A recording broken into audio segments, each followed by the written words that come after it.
everyone, today I'm going to show you how to make a Jacob's Ladder quilt block. It's actually very easy and comes together fairly quickly.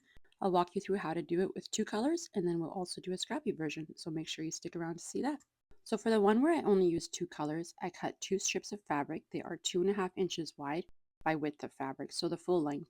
You're not going to need the full length for one block, but this is just what I did because I just want to show you how easy it is to come together. Instead of making a bunch of 2.5 inch squares, just take two strips that are 2.5 inches wide, sew them together, right sides together, and then we can subcut them later.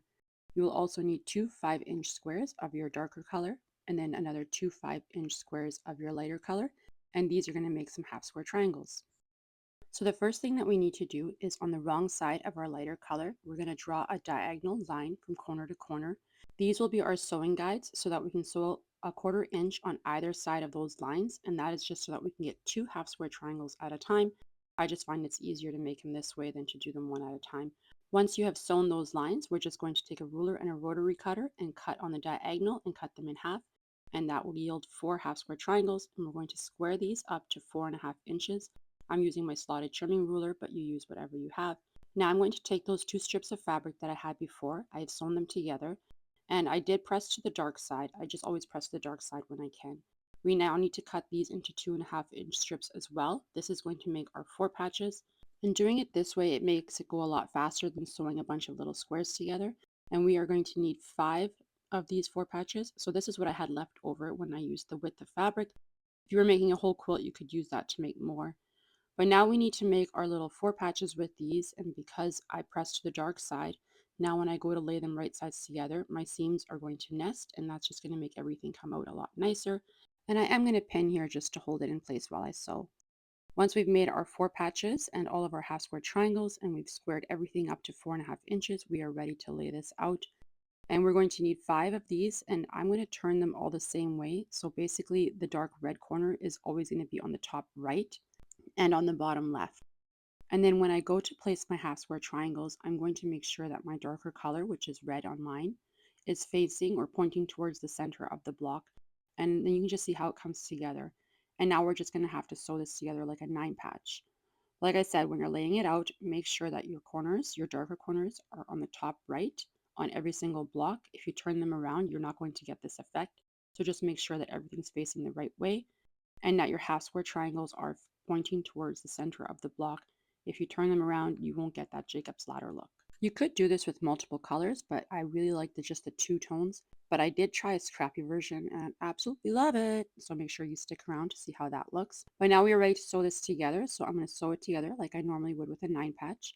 I'm going to take my top center block and lay it right sides together with the block on the left. And then I'm just going to sew with a 1/4 inch seam and then sew the last block on that row and then sew the rows together. And then you end up with this beautiful block. I think this turned out really great, but let's move on to the Scrappy version because I was genuinely surprised at how good that looked. So for this one, I had some of these gray fabrics. They're just 5 inch squares, which was perfect. And then I just went through all of my 5 inch squares that I had cut out of my scrap box, and I found some more. And I decided that I would make 4 blocks. That way I could show you what it looks like when you put them together. So I needed 8 of these. So I found 8 prints that I liked and I thought would look good. And my original plan was I was just going to make these blocks and put them together and add them to my scrap quilt. But that got scratched. I'm going to be making a quilt like this. So I'm just going to take one of my grays and I'm going to lay it on one of my prints. And I'm just going to do the same thing as before.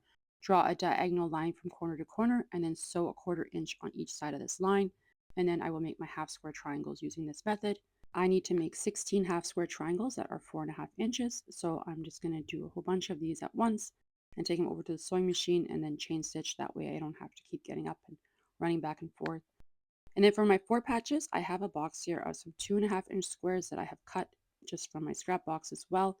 So my plan here is just to take a light and then a dark and sew them right sides together and then just make 4 patches. This takes longer than the strip unit method, but it'll still work. So once I have all of my half square triangles made and all of my 4 patches, I made sure that everything was squared up to 4.5 inches so that my block will come together nicely. And for the 4 patches, you wouldn't need to alternate light and dark. You could just do whatever colors you wanted because it is a scrappy quilt and, well, it's your quilt. Do it however you want. So now we're just going to take these blocks and we're going to lay them out the same way. So I am just making sure that one of my dark prints is on the top right corner, the same way as I did with my previous block. I'm not at this point, I wasn't sure how this was gonna turn out, but I figured I was gonna try it, and if it worked, I would show it to you guys.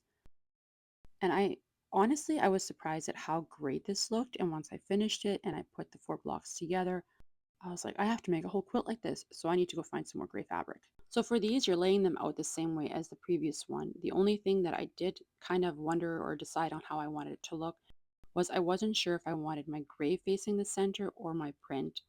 I ended up deciding to put my prints facing towards the center because, well, I just figured that might look nicer, but we would see. And I put it together and I'm glad I went with this. I really like the outcome of it.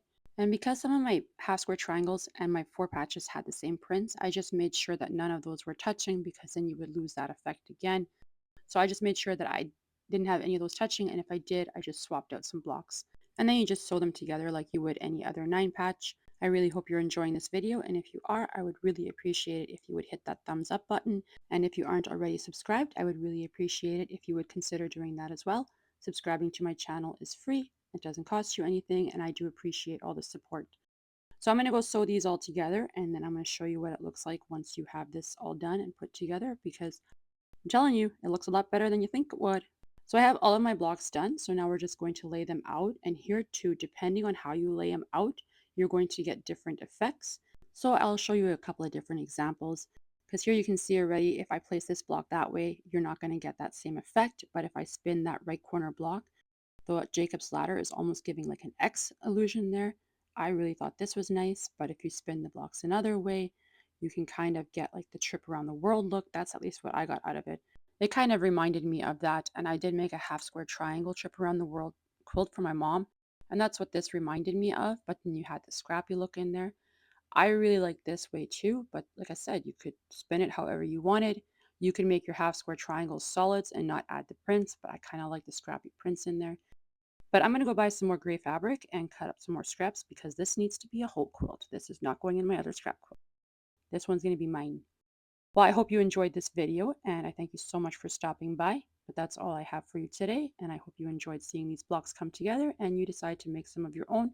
And I would love to see them. And you could share your pictures on my Facebook group. The link is in the description box below. Until next time.